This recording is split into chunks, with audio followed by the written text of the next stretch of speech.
Hello students, welcome to AS Tutorials. This is Amit Sharma going to teach you accountancy. So hello everyone, good to see you after a very long time. So we'll be starting with an interesting subject, that is accountancy. So hello students, we have already discussed what chapters we are going to study in our syllabus. Total how many units? Total two parts. One have 3 units and one have 2 units. So वो सब हमने discuss कर दिया. Now we are going to straight away start with the topic basically. So we are dealing with unit 3 that is accounting for companies, and in which we are going to start with a chapter known as issue of shares. So we are going to basically start with issue of shares. So let's start. It's a very interesting chapter, 8 to 12 marks. Let's start with the chapter. तो basically बच्चे लोग, अगर मैं बात करूँ shares के बारे में, सो व्हाट इज़, सबसे पहले ना हम लोग समझेंगे बच्चे लोग कि शेयर क्या होता है. अगर ये आपको समझता है तो ये मैं आपको इशू जो है वो मैं आपको समझा दूंगा. शेयर क्या होता है सबसे पहले बात. Share is basically the smallest share is the smallest part of capital of the company, और आई कैन से को किसी किसी बुक्स में लिखा रहता है इट इज़ स्मॉलेस्ट यूनिट. क्या चलो, smallest unit of capital of the company, smallest unit of capital of the company. अब जब हम शेयर्स की बात करते हैं तो ये चैप्टर जो है वो यूनिट कंपनी अकाउंट्स के अंदर है. तो जब मैं बात करता हूँ कंपनी अकाउंट्स की, तो कंपनी अकाउंट्स मतलब there are basically 2 types of company. Basically 2 type की कंपनी होती है, एक प्राइवेट कंपनी और एक पब्लिक कंपनी. हम लोग ये बात करेंगे पब्लिक कंपनी के लिए. पब्लिक कंपनी में मिनिमम कितने मेंबर्स होते हैं बच्चे लोग? मिनिमम 7 मेंबर्स, और मैक्सिमम कंपनीज अमेंडमेंट एक्ट 2013 के हिसाब से कोई लिमिट नहीं है, मैक्सिमम अनलिमिटेड मेंबर्स रह सकते हैं.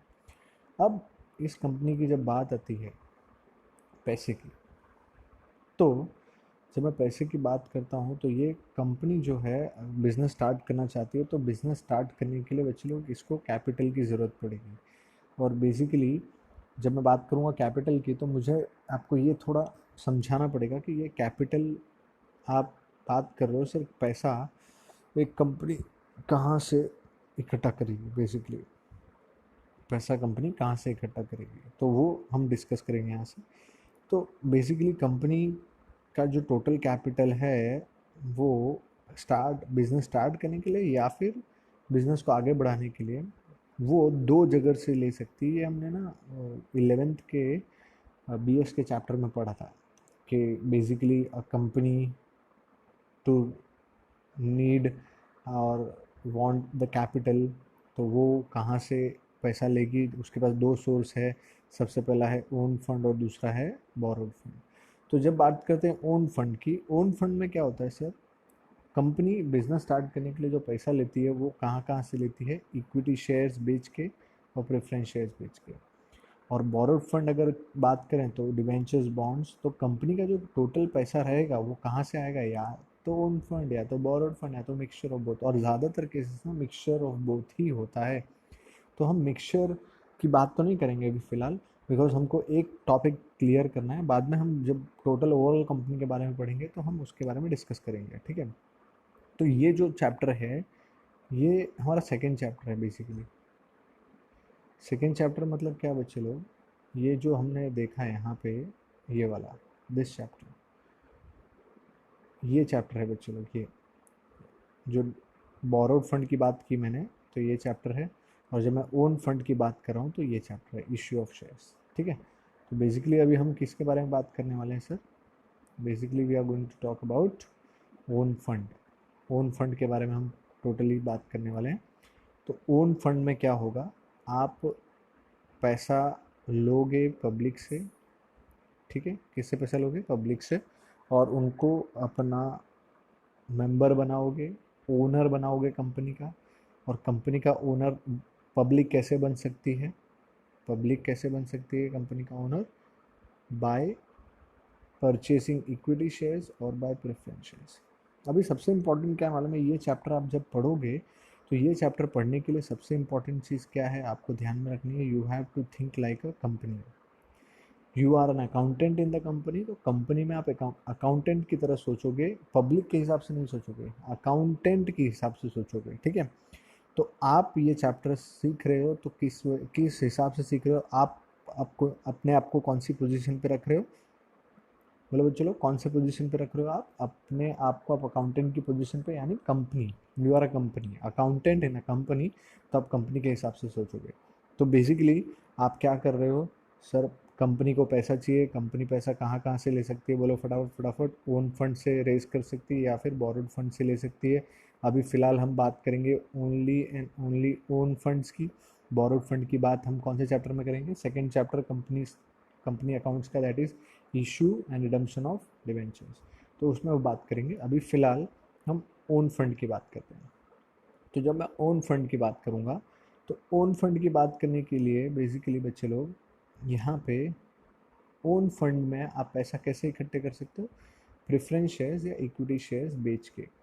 तो अब शेयर का मतलब मुझे अगर आपको समझाना है तो सबसे इम्पॉर्टेंट पार्ट क्या है कि एक एग्जांपल मैं आपको लेता हूँ तो आपको अच्छे से समझेगा कि शेयर क्या होता है। बेसिकली आपको शेयर्स का मतलब समझ गया तो इजी हो जाएगा आगे की चीज़ समझना। Share is smallest part of capital of company, ठीक है, और smallest unit of capital of the company. अब फॉर एग्जांपल कंपनी को पैसा लेना है, कंपनी को पैसा जमा करना है, 1 करोड़ रुपया जमा करना है। कितना?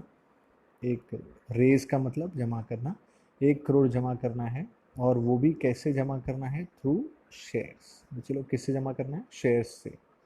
और कोई बोलेगा सर एक काम करो ना, एक दोस्त है मेरा, वो उसके पास 1 करोड़ रुपया पड़ा है, अब कंपनी स्टार्ट हो रही है, चल मैं उस दोस्त को बोलते हैं हम लोग कि तू 1 करोड़ कंपनी में दे दे और तू ओनर बन जा।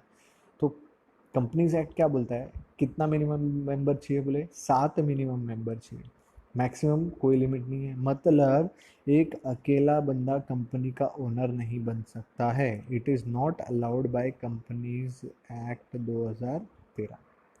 कोई भी हालत में एक अकेला बंदा पूरा पैसा दे के ओनर नहीं बन सकता है। So it is not allowed by the companies act 2013 to take money from single person.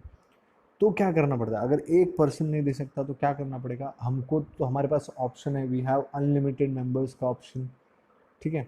और जब मैं बात करता हूँ अनलिमिटेड मेंबर्स का ऑप्शन है, तो अनलिमिटेड मेंबर्स का ऑप्शन, तो क्या करेंगे हम? ये जो 1 करोड़ रुपया है बच्चे लोग, जो हम मार्केट से लेने वाले हैं, पब्लिक से लेने वाले हैं, उसको छोटे छोटे छोटे छोटे हिस्सों में डिवाइड करेंगे और वो छोटे हिस्से की एक वैल्यू रखेंगे। तो छोटे हिस्से की जो वैल्यू होगी, that will be known as face value. हर एक हिस्से की जो वैल्यू होगी उसको बोलेंगे फेस वैल्यू। और फेस वैल्यू का मतलब कोई भी पूछेगा आपसे तो आप बोलेंगे face value is the value at which shares appear in balance sheet. क्या बोला? Shares appear in balance sheet. Face value is the value at which shares appear in the balance sheet. तो 1 करोड़ को हम छोटे छोटे हिस्सों में क्यों डिवाइड करें? ताकि कोई भी पर्सन खरीद सके, ठीक है। तो 1 करोड़ को हम छोटे छोटे छोटे छोटे हिस्सों में डिवाइड करें और हर एक पार्ट, छोटे पार्ट को हम लोग क्या बोलते हैं? शेयर। वही छोटे हिस्से को हम लोग क्या बोलते हैं? शेयर। और शेयर का मतलब ही हिस्सा होता है। तो आप बड़े कैपिटल को आप छोटे छोटे छोटे छोटे यूनिट्स में डिवाइड करो और एक हर एक यूनिट को हम लोग क्या बोलते हैं बच्चे लोग? Shares. We call it as share. तो the value of each part is known as face value. हर एक पार्ट के वैल्यू को हम लोग क्या बोलते हैं? Face value. अगर मैं बात करता हूँ इक्विटी शेयर्स की, तो इक्विटी शेयर्स की जो फेस वैल्यू होती है वो होती है 10। यानी अगर आप इक्विटी शेयर इशू करें तो उसका वैल्यू आपको कितना रखना पड़ेगा? 10। छोटे हिस्से का वैल्यू कितना रखना पड़ेगा? 10। और प्रेफरेंस शेयर्स का फेस वैल्यू कितना होता है? 100।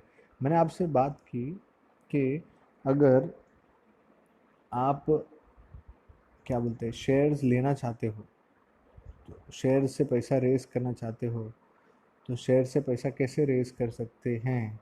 बोलिए बच्चे लोग। शेयर से पैसा रेज कैसे कर सकते हैं? It can be raised through issue of equity shares और issue of preference shares. It can be either issue of equity share और प्रेफरेंस शेयर्स। तो इक्विटी शेयर और प्रेफरेंस शेयर दोनों से पैसा ले सकते हो। तो इक्विटी शेयर्स का शेयर का एक का जो एक शेयर का वैल्यू होगा वो कितना होगा 10, और प्रेफरेंस शेयर्स का एक का फेस वैल्यू कितना होगा 100। याद रखना ज़रा, कुछ भी नहीं दिया रहेगा तो भी फेस वैल्यू आपको 10 और 100 ही लेना है। अब ऊपर के एग्जाम्पल के हिसाब से हमने क्या कर दिया, 1 करोड़ कैपिटल चाहिए था, ठीक है। अब हमने इसको छोटे छोटे पार्ट्स में डिवाइड कर दिया और हर एक पार्ट की वैल्यू कितनी है 10।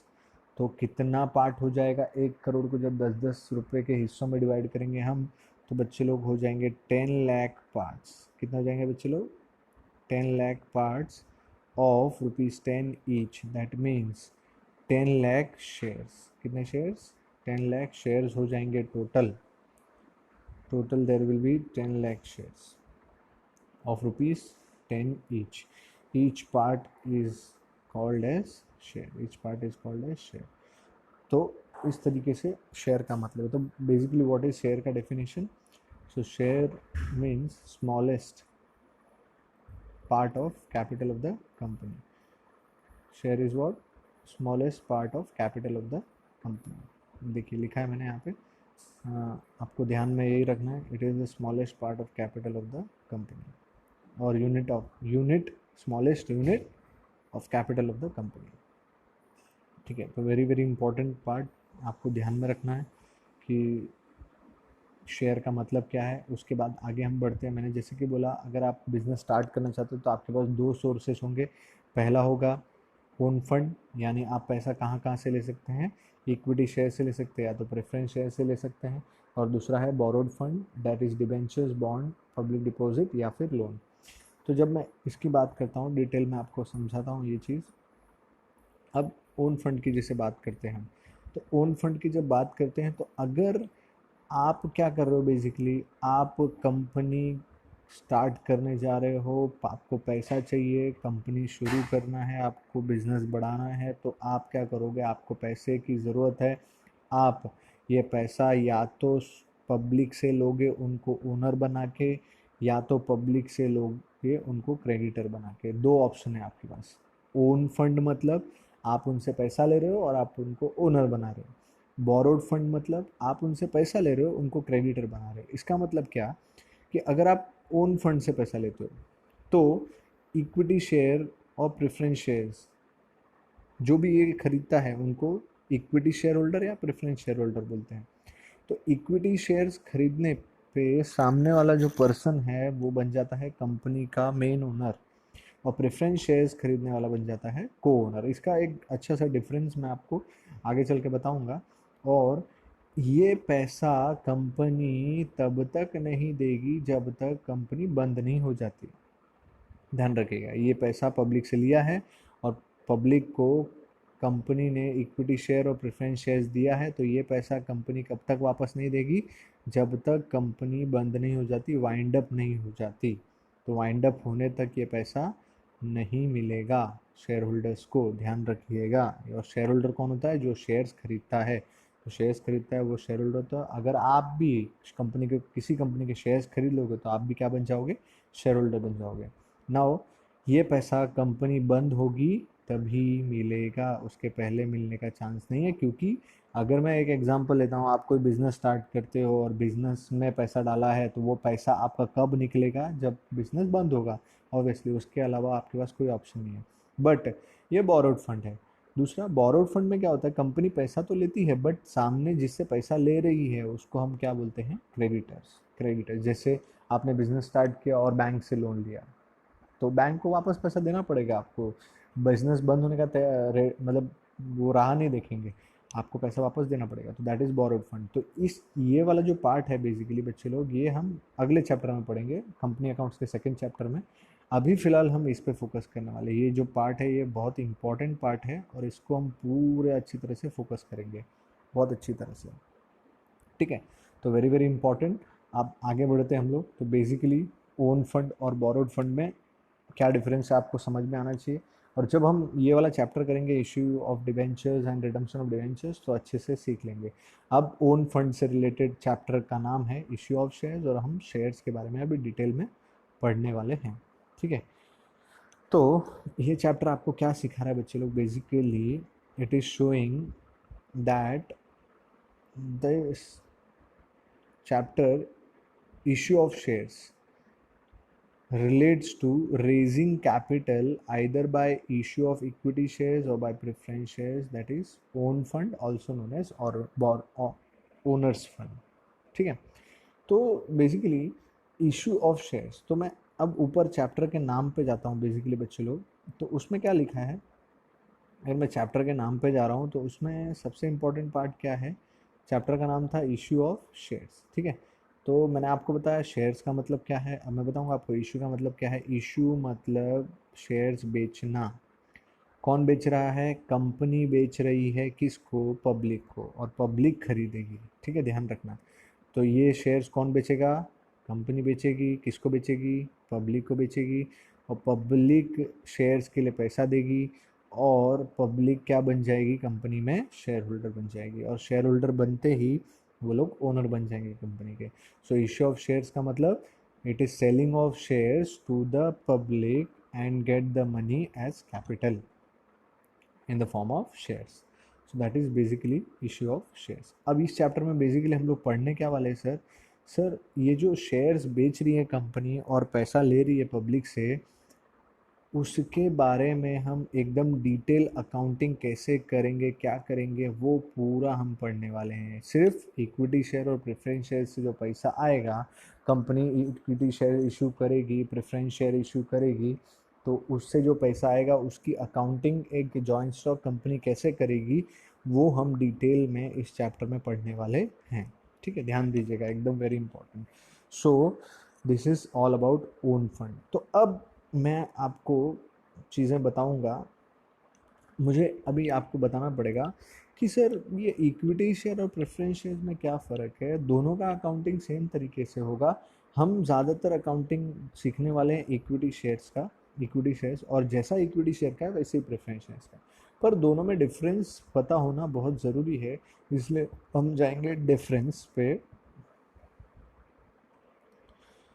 पे जाएंगे। इक्विटी शेयर और प्रेफरेंस शेयर दोनों ही पार्ट हैं ओन फंड के। मतलब अगर आप ये दोनों शेयर इशू करके पैसा इकट्ठा कर रहे हो या पैसा ले रहे हो पब्लिक से, तो दोनों के दोनों क्या होंगे, ओनर फंड्स के ही पार्ट होंगे, या फिर ओन फंड बोलेंगे उसको, ओनर फंड भी बोलते हैं और इक्विटी भी बोलते हैं, तीन नाम है उसके बच्चे लोग।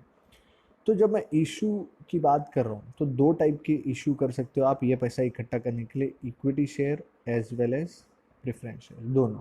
अब पहले तो सबसे पहले दोनों का डिफरेंस आपको पता होना चाहिए कि सर इक्विटी शेयर क्या होता है और प्रेफरेंस शेयर्स क्या होता है। तो जब मैं बात करूँगा इक्विटी शेयर की, तो कंपनीज एक्ट में क्या बोला है, पहले आप प्रेफरेंस शेयर्स पढ़ो, उसके बाद इक्विटी आपको आसानी से आ जाएगा। तो इक्विटी शेयर्स के लिए उन लोगों ने डेफिनेशन जो दी है वो क्या है, सॉरी प्रेफरेंस शेयर्स के लिए जो डेफिनेशन दी है वो क्या है, प्रेफरेंस शेयर्स आर दो shares basically which get preference over equity shares. मतलब ऐसे शेयर्स जो जिनको इक्विटी शेयर्स के ऊपर प्रेफरेंस मिले। मतलब सबसे पहले कुछ भी होगा कंपनी में, डिविडेंड मिलेगा वो इनको मिलेगा, इन पैसा कंपनी बंद होगी तो सबसे पहले इनको पैसा मिलेगा प्रेफरेंस शेयर होल्डर को।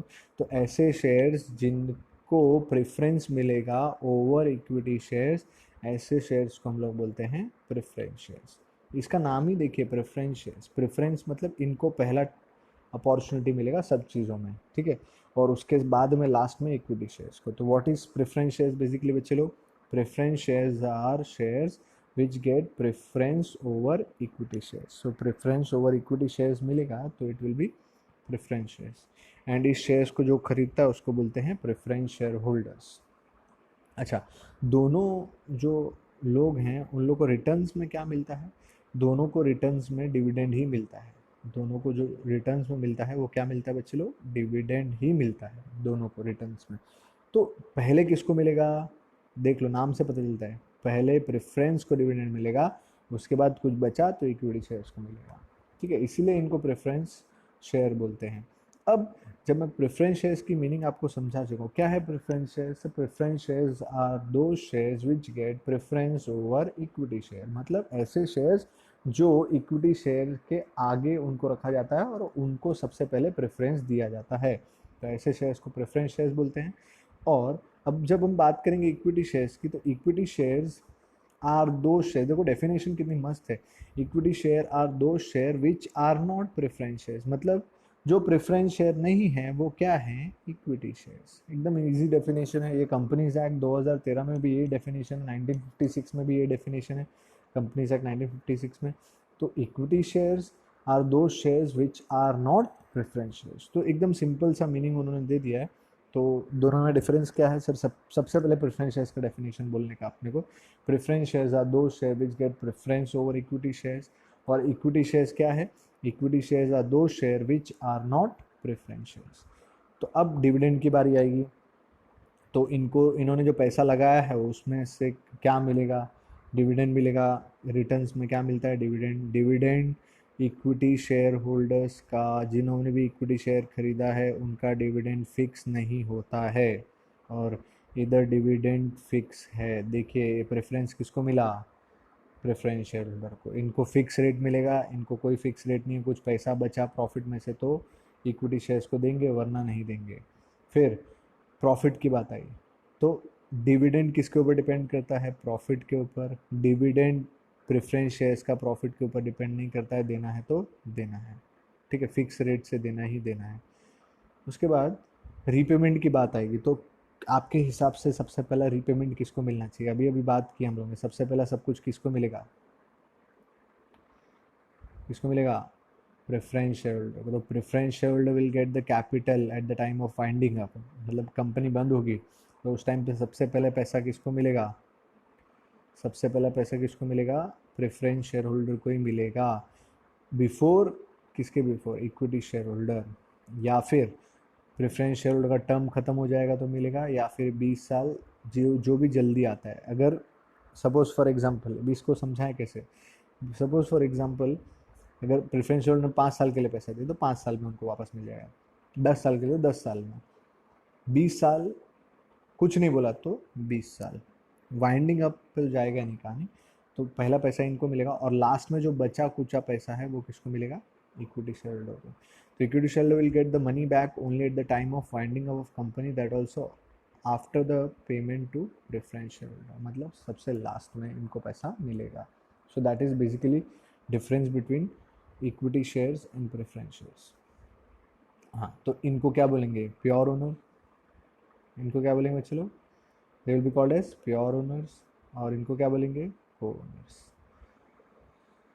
सो that is basically difference between equity share and preference shares. तो एक बार देखते हैं क्या होता है। आप ओन फंड कहाँ कहाँ से इकट्ठा कर सकते हो? Bye issue of equity share and bye issue of preference shares. तो इक्विटी शेयर्स का मीनिंग पहले नहीं बोलेंगे हम, पहले किसका बोलेंगे? Preference shares. तो प्रेफरेंस शेयर्स क्या होते हैं? ऐसे शेयर्स जिसको प्रेफरेंस मिलता है इक्विटी शेयर्स के। प्रेफरेंस का प्रेफरेंस ऑफ क्या? Payment of dividend. मतलब डिविडेंड सबसे पहले इनको मिलेगा दोनों में से, और अगर बिजनेस बंद होता तो कैपिटल भी इनको सबसे पहले मिलेगा। That is preference over equity shares. और ऐसे शेयर्स जो प्रेफरेंस शेयर्स नहीं हैं वो क्या है? Equity shares. ध्यान रखिएगा। उसके बाद डिविडेंड, यहाँ पे डिविडेंड का रेट इक्विटी शेयर्स में फिक्स नहीं होता है, यहाँ पे डिविडेंड का रेट फिक्स होता है।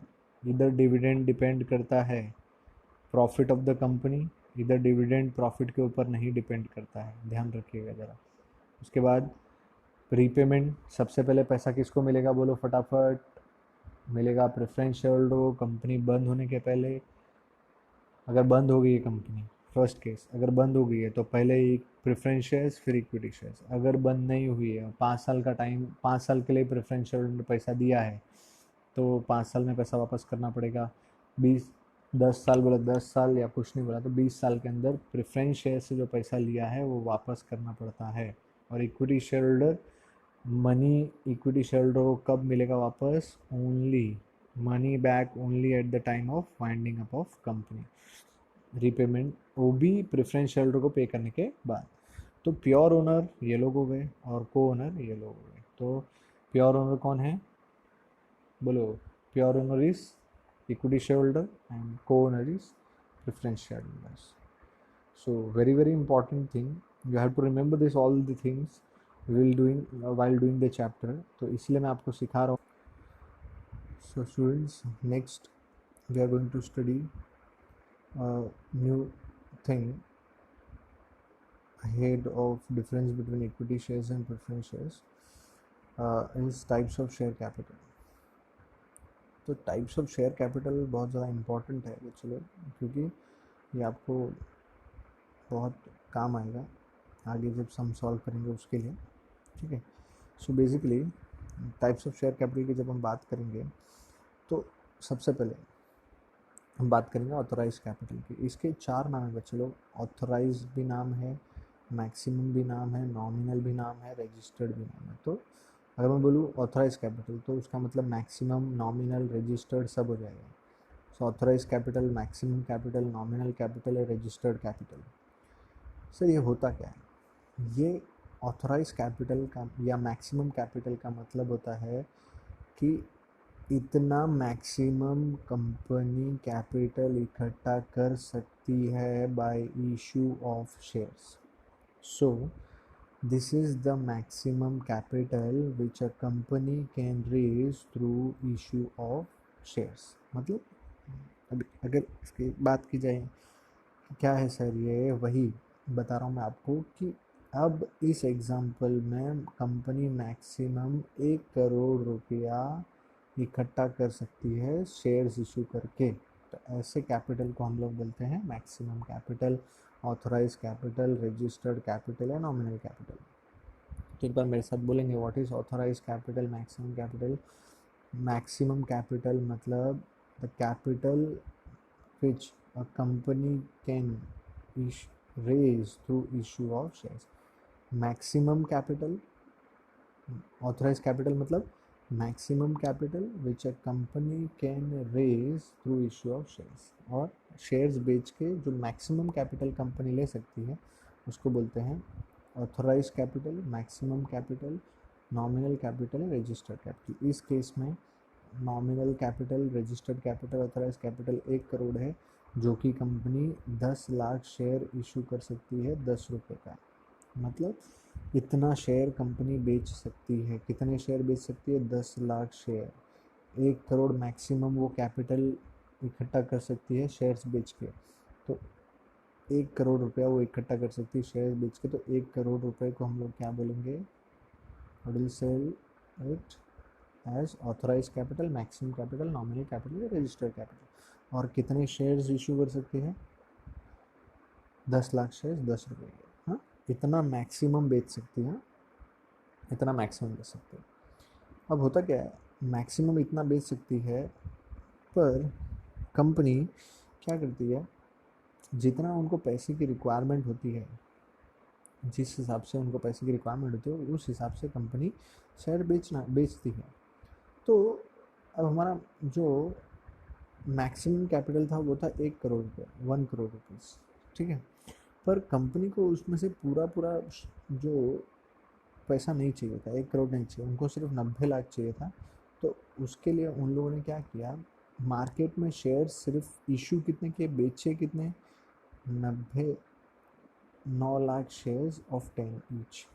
मतलब इशूड कैपिटल क्या होता है सर? उनके पास जो मैक्सिमम कैपिटल है उसमें से वो कितना मार्केट में बेचना चाहते हैं उसको बोलते हैं इशूड कैपिटल, ठीक है। तो बेसिकली अगर मैं इसको डिफाइन करना चाहूँ तो issued capital is part of authorise capital. क्या है? Issued capital is part of क्या? Authorise capital. Issued capital is part of authorise capital which is issued by company to the public। issued capital क्या है बोलो? it is part of authorized capital which is issued to the public for subscription, मतलब खरीदने के लिए। मतलब ये capital, issued capital किसका पार्ट है बच्चे लोग? ऑथराइज कैपिटल का पार्ट है, जो कि कंपनी ने बेचा है पब्लिक को ताकि पब्लिक खरीद सके, उसको बोलते हैं issued capital.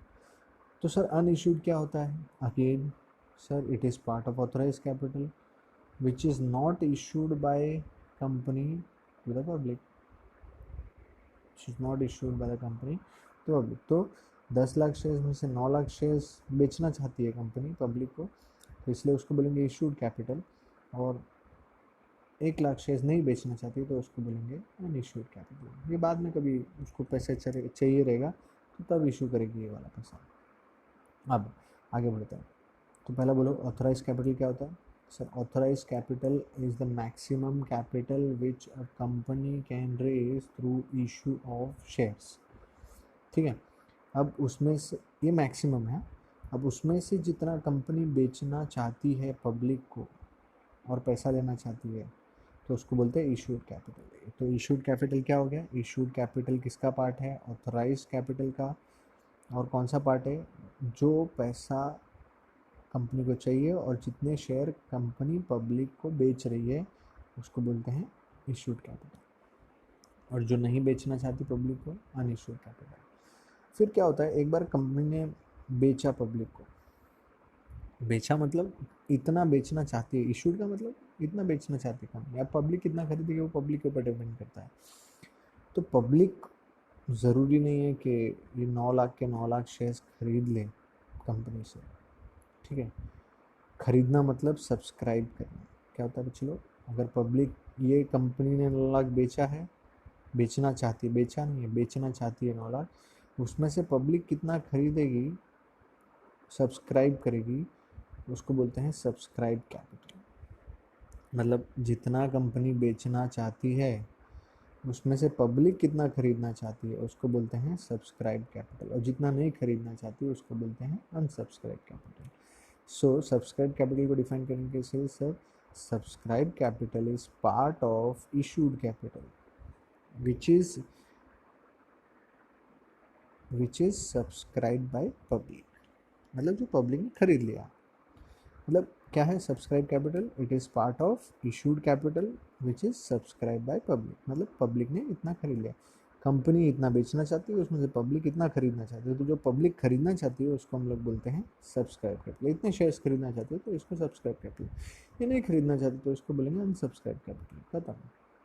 So unsubscribe capital is part of issued capital which is not subscribe by public, this is not subscribe by public. Simple है, ठीक है चलो।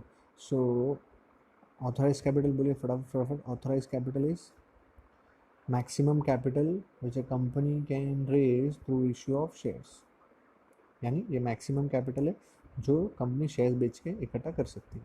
अब मैक्सिमम इतना कर सकती है, बट कंपनी इतना, जितना उसको पैसे की ज़रूरत होगी उतना ही बेचेगी, मार्केट में बेचना चाहेगी। तो कंपनी ने डिसाइड किया कि 9 लाख शेयर्स बेचेंगे हम लोग, बेचेंगे मार्केट में, तो उसको बोलेंगे इशूड कैपिटल। मतलब इशूड कैपिटल मतलब it is part of authorise capital which is issued to public, और अनइशूड मतलब it is part of authorise capital which is not issued the public.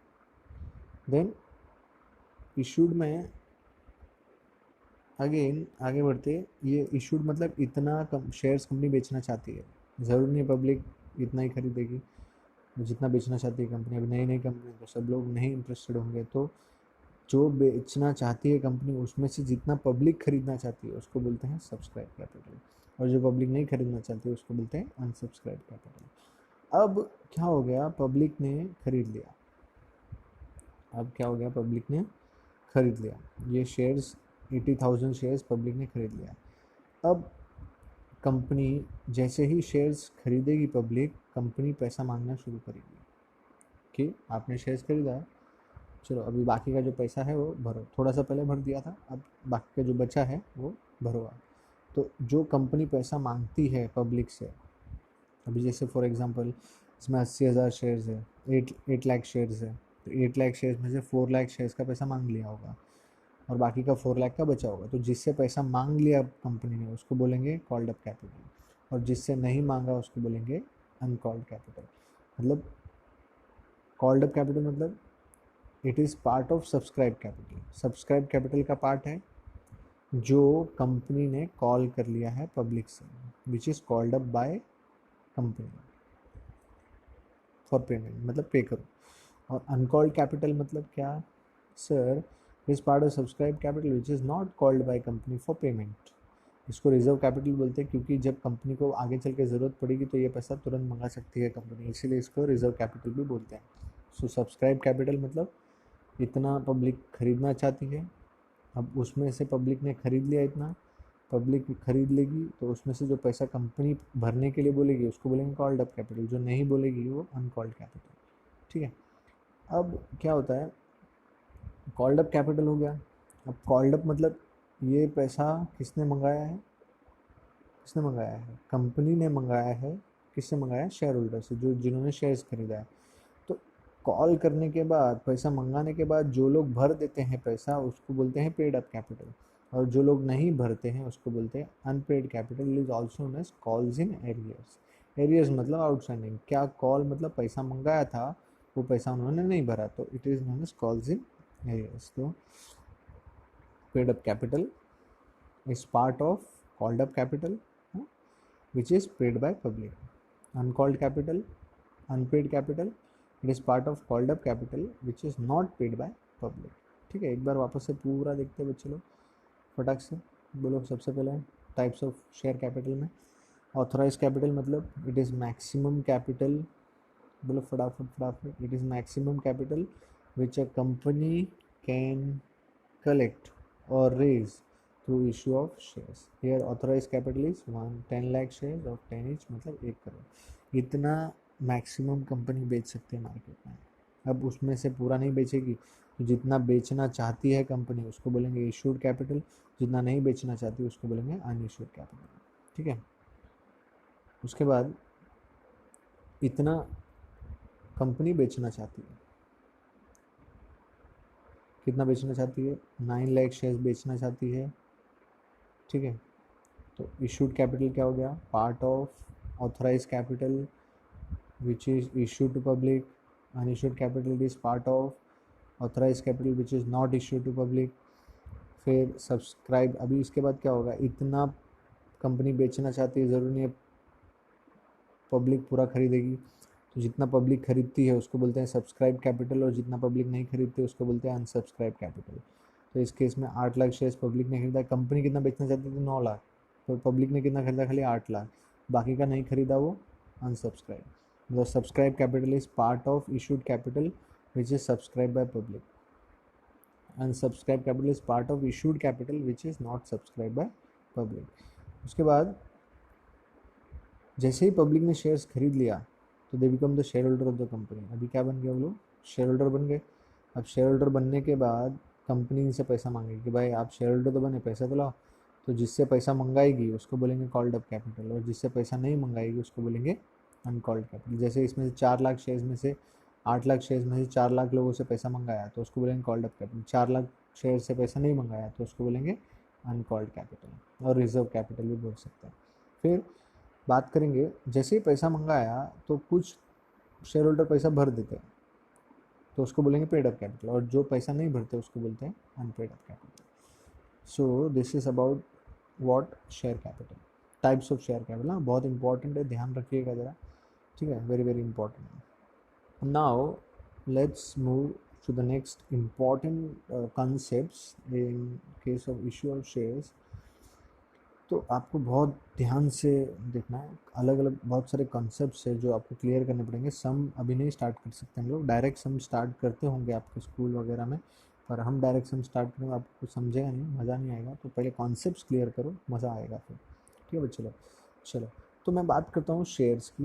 तो शेयर्स कैसे हम बेच सकते हैं, इशूड मतलब मैंने बोला था क्या बोला, कंपनी बेच रही है तो उसको बोलेंगे इशूड। तो शेयर्स कैन बी इशूड तीन तरीके से इशू हो सकता है। पहला है issue at par, shares can be issued at par, share can be issued at premium, and share can be issue at discount. पर अभी क्या हो गया, डिस्काउंट पे शेयर इशू करना अलाउड नहीं है। ठीक है, एक ही केस है जहाँ पे डिस्काउंट पे शेयर इशू कर सकते हो, that is sweat equity share, वो हम डिटेल में बाद में करेंगे। अभी फ़िलहाल हमारे पास कितने हैं, 2 टाइप है, share issued at par and share issued at premium. तो क्या होता है सर, पार का मतलब क्या होता है सर, अगर बेचने का price is equal to, this is not more than, this is equal to face value. अब फॉर एग्जांपल मैं लेता हूँ फेस वैल्यू 10, ठीक है, और बेचने का भाव भी, मतलब बेचने का भाव भी मेरा कितना है, 10। तो ऐसे केस में I will say it is issue at par. मतलब उसकी फेस वैल्यू जो बैलेंस शीट में वैल्यू दिखने वाली है, मैंने फेस वैल्यू बताया था आपको, तो फेस वैल्यू जो दिखने वाली है, अगर मैं उसी वैल्यू पे बेचता हूँ, इशू प्राइस मतलब बेचने का प्राइस, तो मैं बोलूँगा it is issue at par, ठीक है। अगर मैं फेस वैल्यू से ज़्यादा मैं बेचता हूँ, ठीक है, क्या बोला, अगर मेरा इशू प्राइस फेस वैल्यू से ज़्यादा होगा तो it will be issued at premium, और अगर फेस वैल्यू से कम होगा तो it will be issued at discount.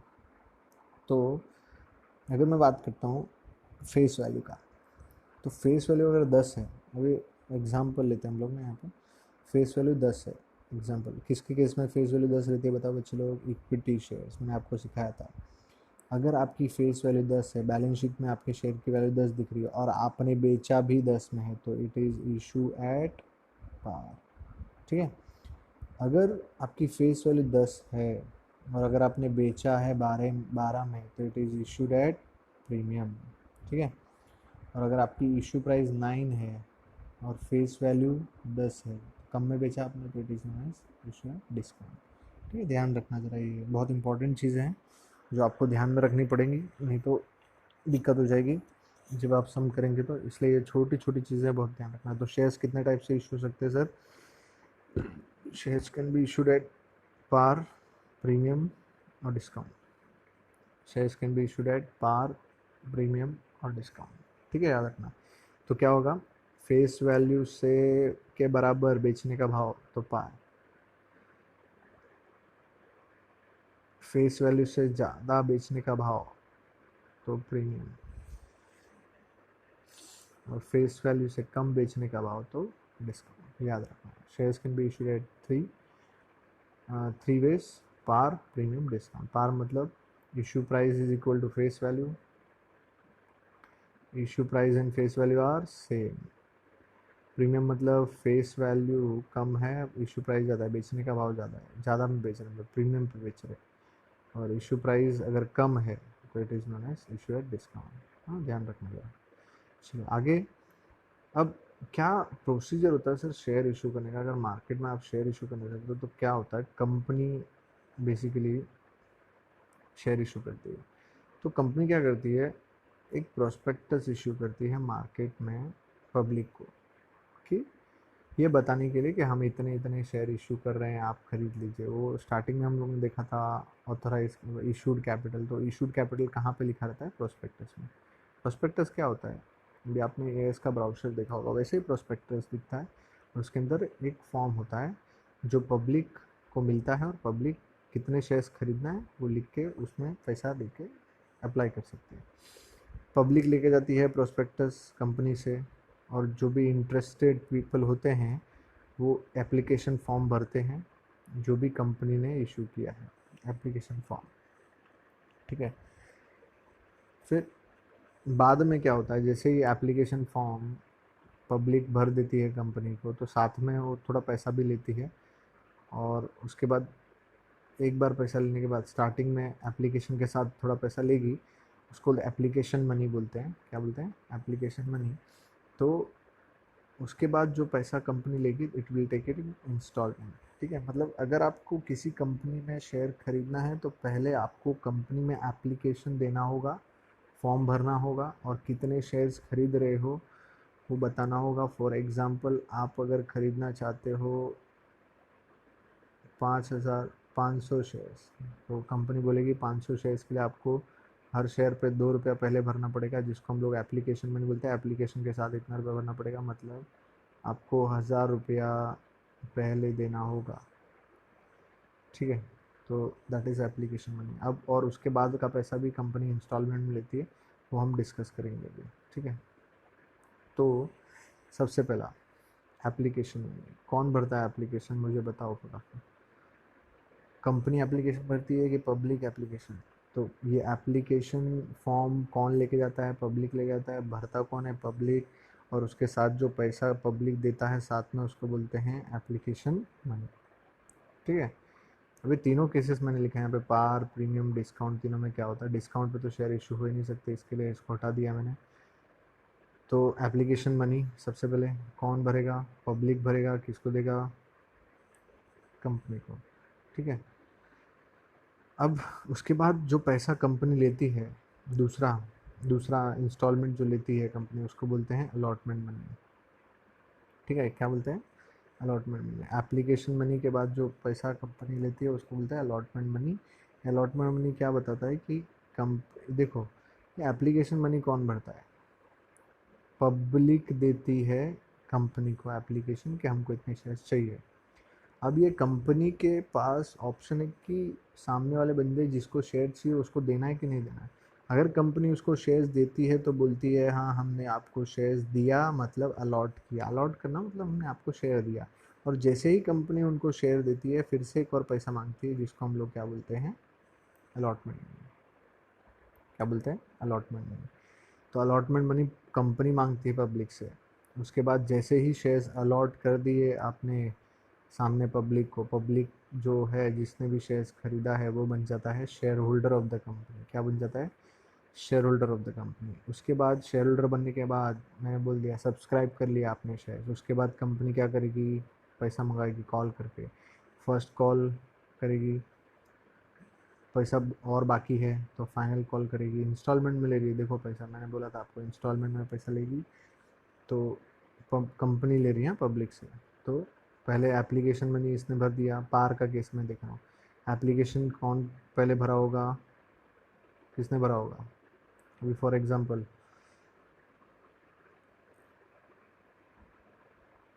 1000, आपने 1000 शेयर्स खरीदा है, ठीक है। तो आपने एप्लीकेशन मनी कितना भरा होगा? आपने एप्लीकेशन मनी कितना भरा होगा? 2 रुपये के हिसाब से, मतलब 2000 रुपये, ठीक है। फिर आप अलॉटमेंट मनी कितना भरोगे? 1000 इंटू 3, मतलब 3000।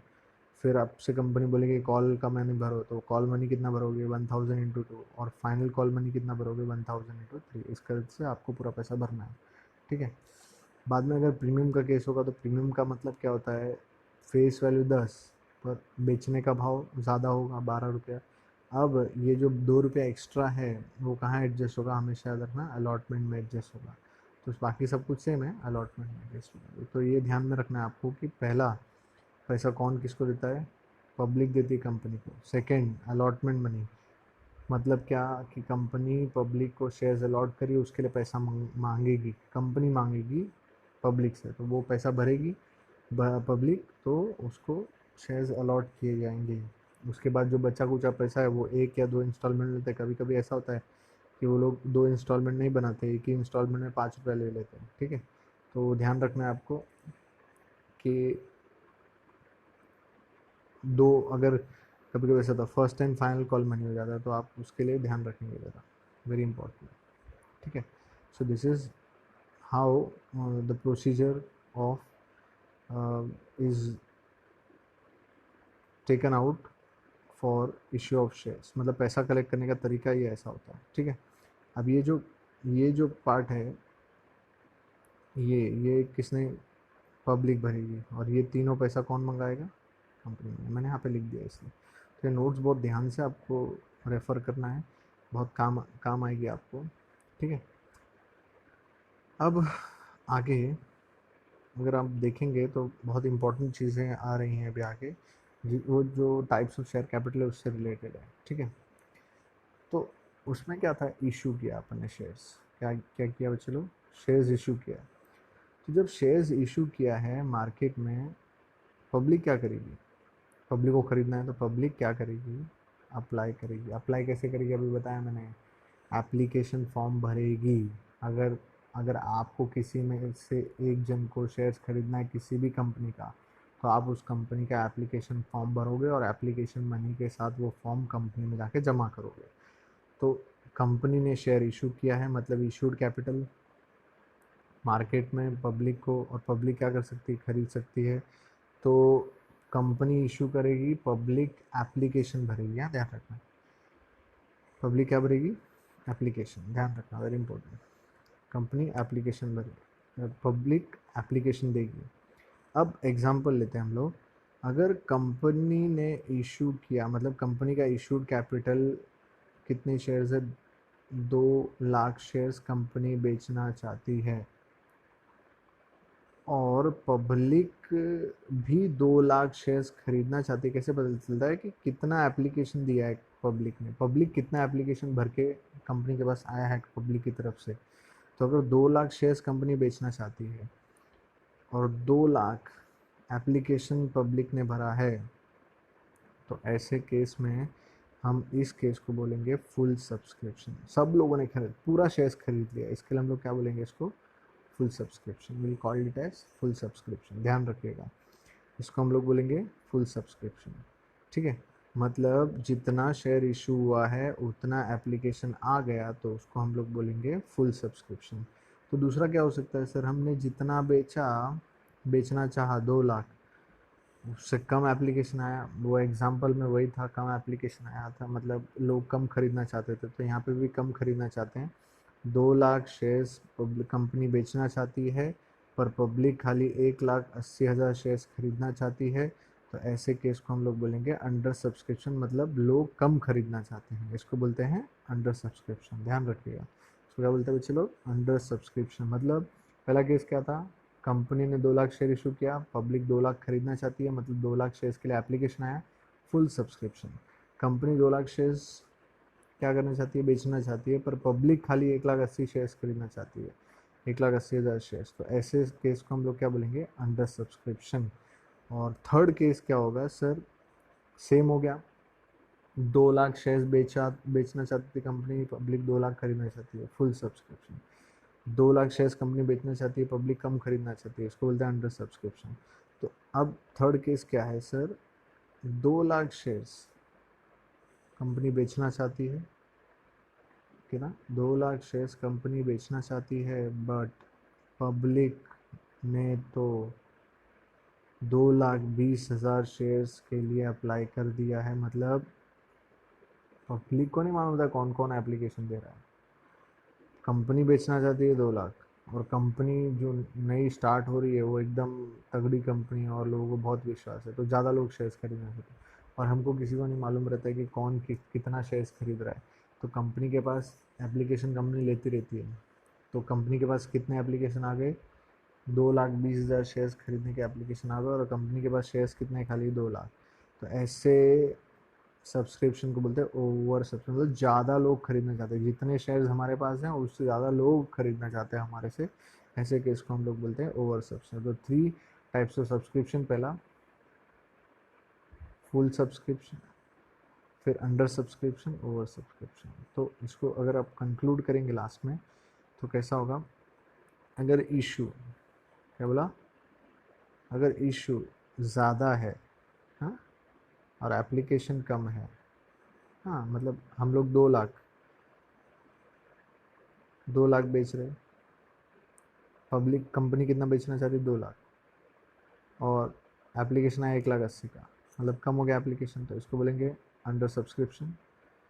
अगर इशू और एप्लीकेशन बराबर, जितना बेचना चाहती है कंपनी उतना लोग खरीदना चाहते हैं, तो इसको बोलते हैं फुल सब्सक्रिप्शन।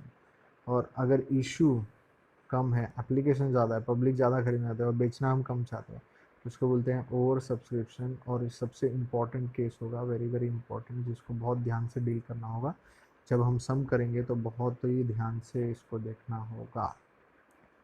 ठीक है बच्चे लोग, वेरी वेरी इंपॉर्टेंट। एक बार हम पूरा स्टार्टिंग से रिवाइज करते हैं, और उसके बाद नेक्स्ट आपका कल इसका टेस्ट रखेंगे हम, तो उसके लिए आपको पूरा भी रिवाइज करना पड़ेगा, स्टार्टिंग से रिवाइज करते हैं एक बार।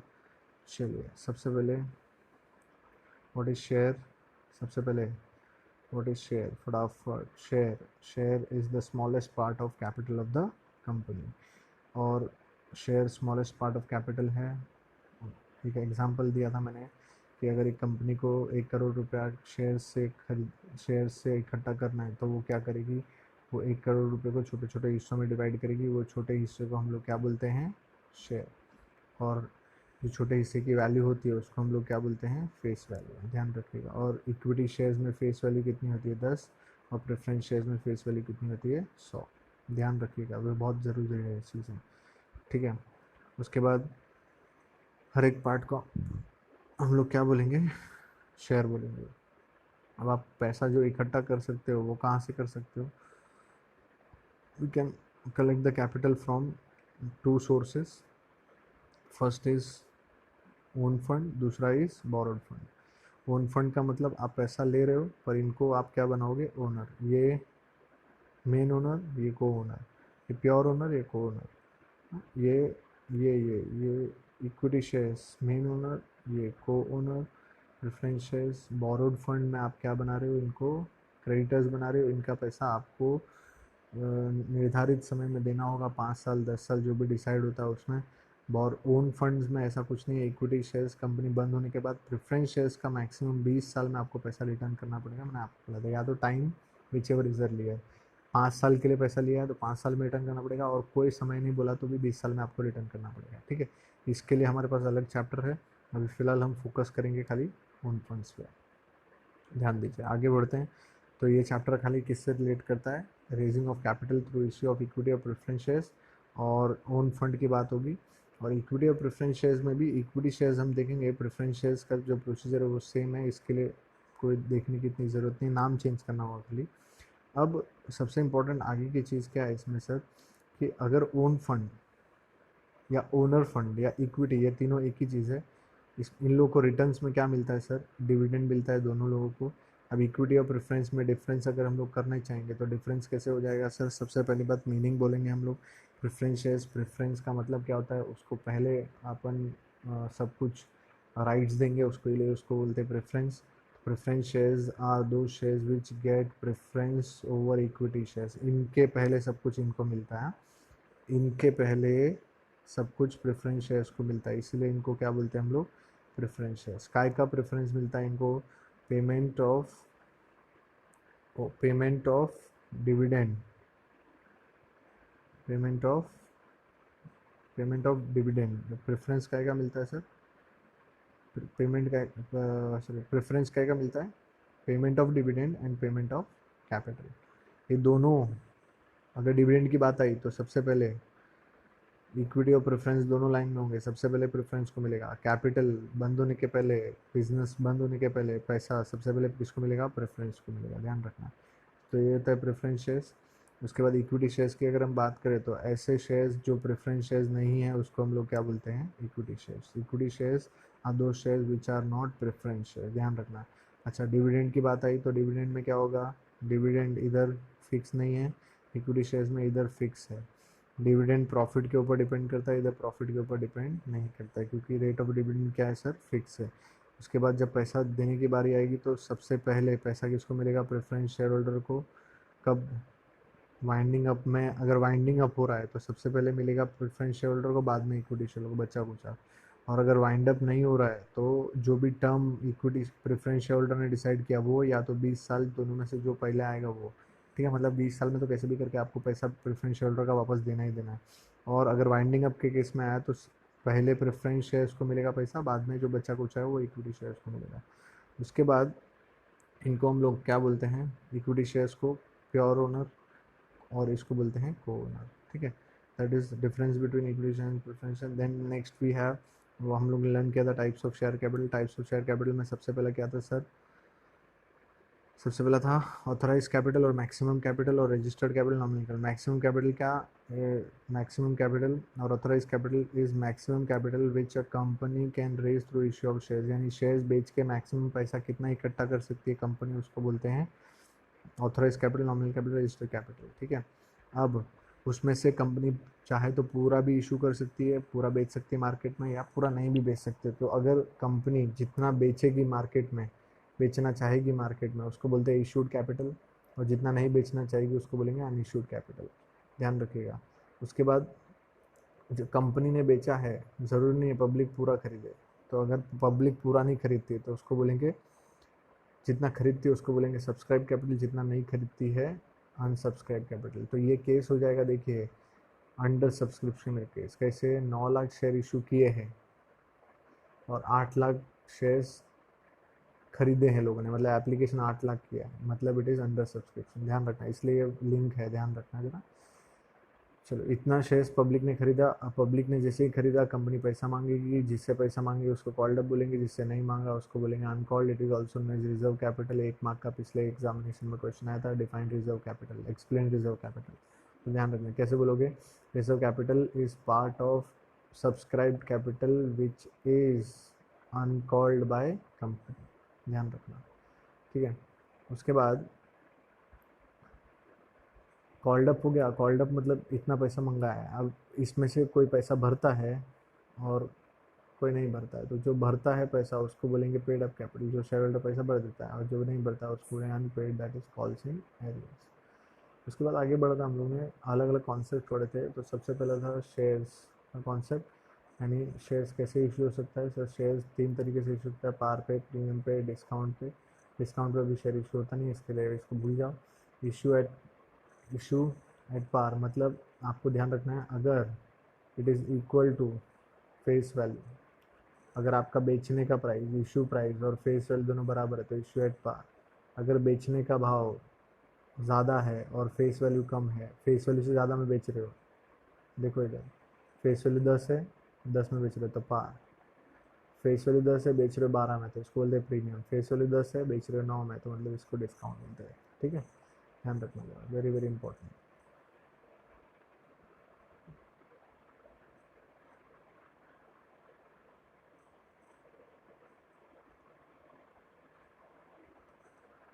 आगे बढ़ेंगे।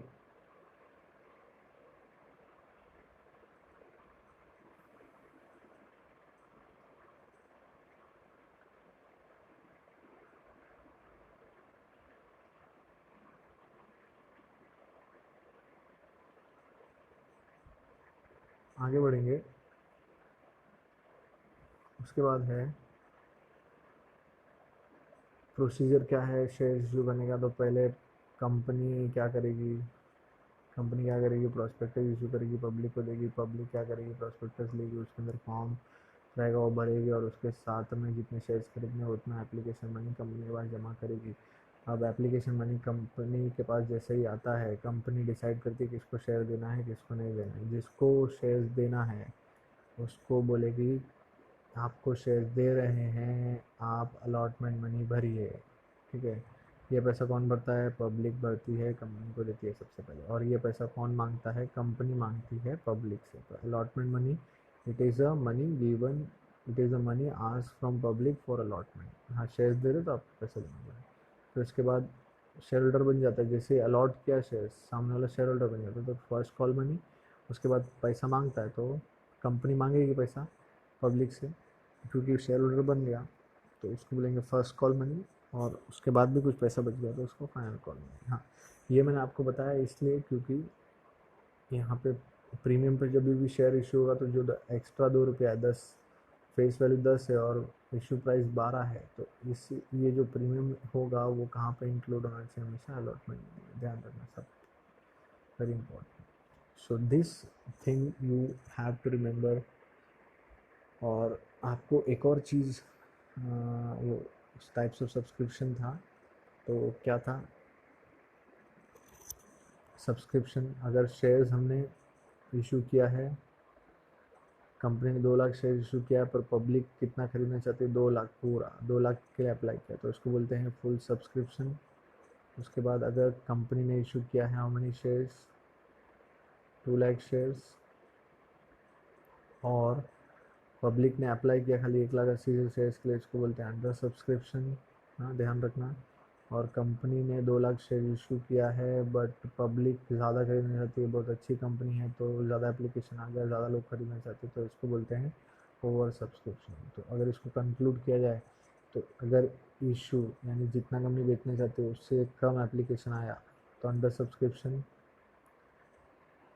उससे कम एप्लीकेशन आया तो अंडर सब्सक्रिप्शन, अगर इशू इक्वल टू एप्लीकेशन तो फुल सब्सक्रिप्शन, और इशू कम है एप्लीकेशन ज़्यादा है तो ओवर सब्सक्रिप्शन। और ये सबसे ज़्यादा इंपॉर्टेंट केस है, वो हम लोग जब सम करेंगे तो आपको समझेगा क्यों इंपॉर्टेंट है। जितना अभी मैंने पढ़ा है उतना मैं आपका कल टेस्ट लूँगा अच्छी तरह से, तो आपको ये पूरा तैयार करके रखना है, क्योंकि सम्स तभी होंगे जब ये बेसिक थियरी एकदम अच्छे से आपको आएगी। और अच्छे से इसको रिवाइज कीजिए, आपके पास पूरा टाइम है, कहीं जाना नहीं है आपको, सुबह से शाम पूरा जैसा इसमें लिखा है वैसा का वैसा मुझे पूरा अच्छे से लर्न करके लिख के चाहिए टेस्ट में, ध्यान रखिए, वेरी इंपॉर्टेंट। ठीक है, so thank you all, will continue the further topics in the next lecture after taking your test and solving your doubt in all these topics, so that there is no doubt remaining and your marks will tell me how much clear this topic is, so I can move further. And next topic will be the journal entries, by which we will start the accounting for this chapter. Accounting main है इसमें, accounting कैसे करते हैं क्या करते हैं वो सीखना ज़रूरी है। तो वो कब होगा, जब आप ये बेसिक चीज़ें याद रखेंगे, उसके बाद मैं और थोड़ा डीप में जाऊँगा और इंटरेस्टिंग चैप्टर में मज़ा आ जाएगा एकदम आप पढ़ोगे तो। ठीक है, सो थैंक यू एवरीवन, अच्छे से पढ़िए, अच्छे मार्क्स लाने हैं आपको। Thank you.